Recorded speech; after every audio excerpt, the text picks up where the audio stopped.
তো hello guys, welcome to my channel Rasel explainer. তো আজকের প্রথম নিউজ হচ্ছে যে কালকের যে স্ম্যাকডাউনটা হয়েছিল সেই স্ম্যাকডাউনেতে আমরা স্টেফনি ম্যাকম্যানকে অ্যাটেন্ডেন্সের মধ্যে দেখতে পাই, মানে দর্শকদের মধ্যে স্টেফনি ম্যাকম্যানও ছিল, তিনিও টিকিট কেটে স্ম্যাকডাউনের শো দেখতে এসেছিলেন আর একজন ফ্যান তাকে দেখতে পায় আর তার ফটো তুলে সোশ্যাল মিডিয়াতে পোস্ট করে। তো বলবো স্টেফনি ম্যাকম্যানের আবার অ্যাটেন্ডেন্সে আসার কী আছে, তিনি তো ব্যাক স্টেজ থেকেই স্ম্যাকডাউনের শোটা পুরো দেখতে পারতেন, তবে হয়তো ইচ্ছা হয়েছে যে ক্রাউডের মধ্যে থেকে বসে স্ম্যাকডাউনের মজা নেবে তাই নিচ্ছে। তো এবারে কথা বলি যে স্টেফনি ম্যাকম্যানকে কি আমরা ডাব্লিউডাব্লিউর কোনো অফিসিয়াল কাজে দেখতে পাবো? তো এখনও পর্যন্ত আমরা স্টেফনি ম্যাকম্যানকে ডাব্লিউডাব্লিউর কোনো অফিসিয়াল পদে দেখতে পাইনি। তিনি এখনও কোনো রকমভাবে জয়েন করেননি র্যাসেলমেনিয়াতে। সে র্যাসেলমেনিয়া কিক অফ করার সময় একবার অ্যাপিয়ারেন্স করেছিল, কিন্তু তারপর থেকে এখনও পর্যন্ত আমরা তাকে ডাব্লিউডাব্লিউর কোনো কাজে দেখতে পাইনি, মানে তিনি এখন কোনো রকম দায়িত্বে নেই। তো স্টেফনি ম্যাকম্যান জানি না ডাব্লিউডাব্লিউতে কোনো পদ গ্রহণ করবেন কি না। আমরা জানতাম যে ভিন্স ম্যাকম্যানের সাথে স্টেফনি ম্যাকম্যানের ঝামেলা ছিল, তাই সে কোম্পানি ছেড়ে চলে যায়, কিন্তু এখন তো ভিন্স ম্যাকম্যান নেই, তাই আমরা ভেবেছিলাম যে স্টেফনি ম্যাকম্যান হয়তো ডাব্লিউডাব্লিউতে ফিরে আসবে, কিন্তু এখনও পর্যন্ত সেরকম কিছু তো আমরা দেখতে পেলাম না।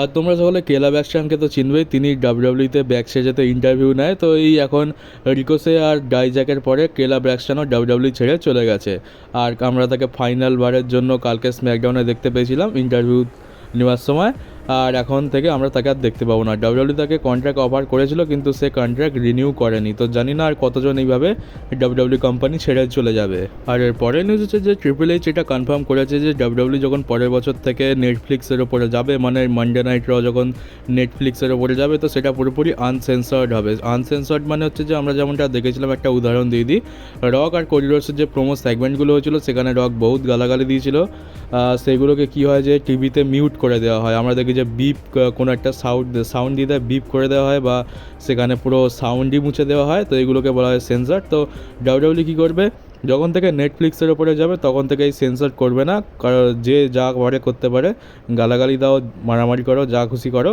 তো সেগুলো সেন্সর করা হবে না, আমরা পুরো পরিষ্কার শুনতে পাবো। তো এইটা একটা ভালো জিনিস, একটু অ্যাডাল্ট কথাবার্তা হয়ে যাচ্ছে।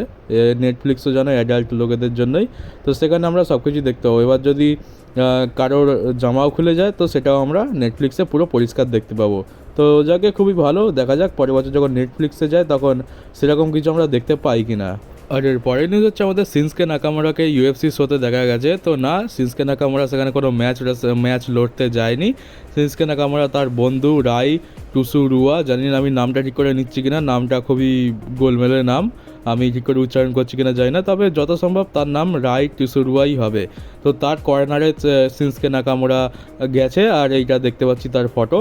আর ইউএফসি সেই শো তো হয়ে গেছে, তবে এইটা হচ্ছে সেই শো হওয়ার আগের কিছুক্ষণ আগের ফটো। তো এখন নাকামুরার সাথে ডাব্লিউডাব্লিউতে তো কিছু হচ্ছে না, তাও ভালো বলতে হয় যে নাকামুরা তার লাইফটা ভালোভাবে এনজয় করছে, তার বন্ধুর কর্নারে ইউএফসিতে সে উপস্থিত ছিল।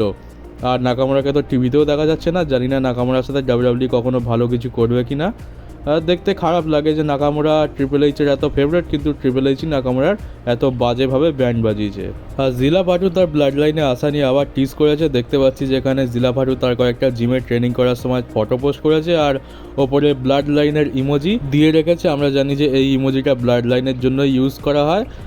তো এখন দেখতে হবে যে আমাদের জিলা ফাটু কবে ডাব্লিউডাব্লিউতে আসে। তবে একটা জিনিস তো বুঝতে পারছি যে জিলা ফাটু বেশ কিছুদিন ধরেই ডাব্লিউডাব্লিউতে তার রিটার্ন তো নয়, ডেবিউ টিজ করছে তার বাকি ভাইদের মতো, জেকব ফাটুর মতো জিলা ফাটুও আসবে।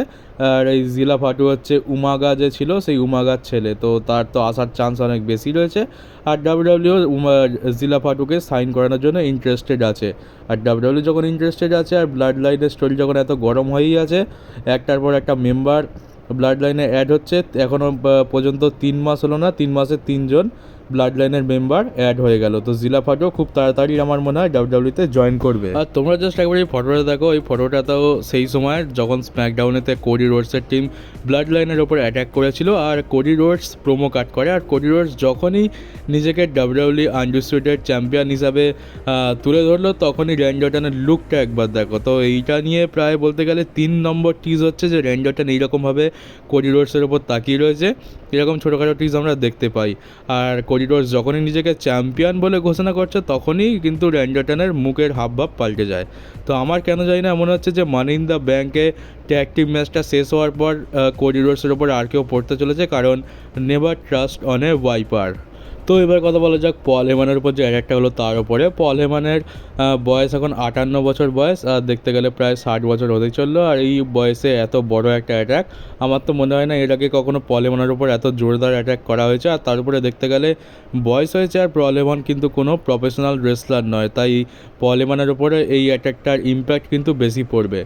এবার হচ্ছে যে পল হেমানের ওপরে অ্যাটাকটা করেছে, দেখো কোনো নিউজ আসেনি, তবে যা সেটা একটা মনের কথা বলতে পারো। কিছু ফ্যান্সরা বলতে গেলে আমিও স্পেকুলেট করছি, যদি এটা হয় তো কেমন হয়। তো আমরা জানি যে ব্রক লেসনারের রিটার্নের জন্য আমরা অনেক দিন ধরে ওয়েট করছি। আর ট্রিপল এইচ বলেছে যে ব্রক লেসনার একদম ঠিক আছে, শুধুমাত্র একটা বড় আর ভালো স্টোরি লাইন পেলেই ব্রক লেসনার ডাব্লিউডব্লিউতে চলে আসবে। তো ধরো আমরা এমনটা দেখতে পেলাম যে কিছু সময় পর পল হেমান ব্রক লেসনারের সাথে রিটার্ন করলো ব্লাড লাইনের এগেনস্টে লড়ার জন্য, কারণ আমরা জানি যে বেশ কিছু নয়, অনেক বছর আগে সিএম পাঙ্কের ম্যানেজার ছিল পল হেমান, তাই পল হেমান সিএম পাঙ্কের কাছে সাহায্য চাইতে এসেছিলো। কিন্তু এখন তো সিএম পাঙ্ক সাহায্য কী করবে, সিএম পাঙ্কের নিজেরই সাহায্যের দরকার। তো এবার নম্বর আসছে ব্রক লেসনারের। তো সিএম পাঙ্কের কাছে সাহায্য চাওয়া হয়ে গেছে, এবার যদি পল হেমান ব্রক লেসনারের কাছে সাহায্য চায় তো ব্রক লেসনার তো নিশ্চয়ই সাহায্য করবে। আর তারপর আমরা দেখতে পেলাম ধরো যে পল হেমানের সাথে ব্রক লেসনারের রিটার্ন হয়ে গেল, আর ব্রক লেসনার এসে পুরো ব্লাড লাইনকে ধুয়ে মুছে সাফ করে দিল। তারপরে সবার লাস্টে আসবে রোমান রেন্স। তো তিনজন ক্লায়েন্ট পল হেমানের, সিএম পাঙ্ক, ব্রক লেসনার আর রোমান রেন্স, তিনজনের কাছেই সাহায্য চাওয়া হয়ে যাবে। আর রোমান রেন্স তো ফাইনাল বারের জন্য সাহায্য করতে আসবে পল হেমানের। তো এই একটা স্টোরি লাইন অ্যাঙ্গেল খুবই ভালো হয়। আর যদি এমনটা আমরা দেখতে পাই যে সিএম পাঙ্ক, রোমান রেন্স আর ব্রক লেসনার একসাথে হয়ে ব্লাড লাইনের এগেনস্টে লড়ছে, তাহলে তো খুবই ভালো হয়। কিন্তু জানি এটা হওয়া সম্ভব নয়, কারণ তিনজন সেম পেজে আসবে না। আর সিএম পাঙ্ক তো তার আলাদা স্টোরি লাইন আছে, সামার স্ল্যাম অবধি সে ড্রু ম্যাকিন্টায়ারের সাথে বিজি থাকবে, আর রোমান রেন্স তো ব্লাড লাইনের সাথে বিজি থাকবে। আর ব্রক লেসনার মনে হয় না এইসবে ঢুকবে, তবে ব্রক লেসনার একা যদি রিটার্ন করে, আর ব্লাড লাইনের সাথে তো ব্রক লেসনারের ঝামেলা রয়েছেই, সোলো সিকোভাকে তো ব্রক লেসনার একদম দেখতে পারে না। তো সেই হিসাবে পল হেমানের অ্যাটাকের বদলা, পল হেমানের উপর যে আক্রমণ হয়েছে তার বদলা নেওয়ার জন্য ব্রক লেসনার রিটার্ন করতে পারে। এটা একটা অনেক বড় স্টোরি লাইন।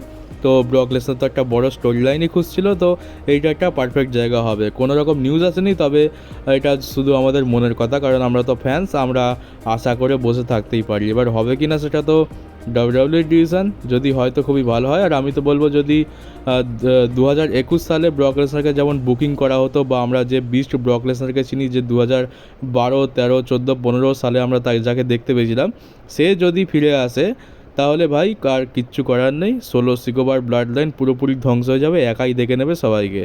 তো এইটা তো একদম পুরোপুরি সত্যি কথা। কিন্তু রিসেন্ট টাইমে ব্রক লেসনারের যা বুকিং দেখেছি, সন্দেহ তো হচ্ছে। আমরা সেই বিস্ট ব্রক লেসনারকে দেখতে চাই, যে একাই সবাইকে পুরোপুরি ধ্বংস করে দেবে, আর যার ভয় সবাই ঠকঠক করে কাঁপে। তো জানি না এটা হবে কি না, জাস্ট একটা স্পেকুলেশন। তো ওয়েট করা যাক, আমরা সময় হলে তো দেখতেই পাবো। আর সম্ভবত সামার স্ল্যামের আগেই যা হওয়ার আমরা দেখতে পেয়ে যাব। তো চলো গাইজ, আজকের নিউজ ভিডিও এই পর্যন্তই ছিল। কেমন লাগলো কমেন্ট বক্সে জানিও। নতুন হয়ে থাকলে চ্যানেলটাকে সাবস্ক্রাইব করে নোটিফিকেশন বেলটাকে অবশ্যই অন করে দিও, আর পারলে ভিডিওটাকে একটু শেয়ারও করে দিও। তো চলো গাইজ, দেখা হচ্ছে তোমাদের সাথে আমার পরের ডাব্লিউডাব্লিউ নিউজ ভিডিওতে।